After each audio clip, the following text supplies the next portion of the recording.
రాష్ట్ర ముఖ్యమంత్రి కల్వకుంట్ల చంద్రశేఖరరావు రైతు పక్షపాతి అని నల్గొండ జిల్లా నాగార్జునసాగర్ ఎమ్మెల్యే నోముల భగత్ అన్నారు. తెలంగాణ రాష్ట్ర అవతరణ దినోత్సవంలో భాగంగా పెద్దపుర మండలం పరివేదల గ్రామంలో ఏర్పాటు చేసిన రైతు వేదికలో ఆయన మాట్లాడుతూ రైతు బంధు, రైతు బీమా, ధాన్యం కొనుగోలు కేంద్రాలు, పంట నష్ట పరిహారం లాంటి ఎన్నో కార్యక్రమాలకు సీఎం శ్రీకారం చుట్టారని కొనియాడారు. రైతుల గురించి ఇంత గొప్పగా ఆలోచించే ముఖ్యమంత్రి కేసీఆర్కి అండగా ఉండాలని కోరారు.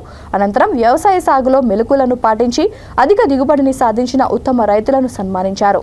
ఈ కార్యక్రమంలో ఆప్కా మాజీ చైర్మన్ యాడవల్లి విజయేందర్ రెడ్డి, జడ్పీటీసీ అబ్బిడి కృష్ణారెడ్డి, సర్పంచ్ దండా మనోహర్ రెడ్డి, రైతు సమన్వయ సమితి మండల అధ్యక్షుడు గజ్జల లింగారెడ్డి, ఎంపీటీసీ శ్రీరాములు, జిల్లా అడిషనల్ కలెక్టర్ ఖుష్బూ గుప్తా తదితరులు పాల్గొన్నారు.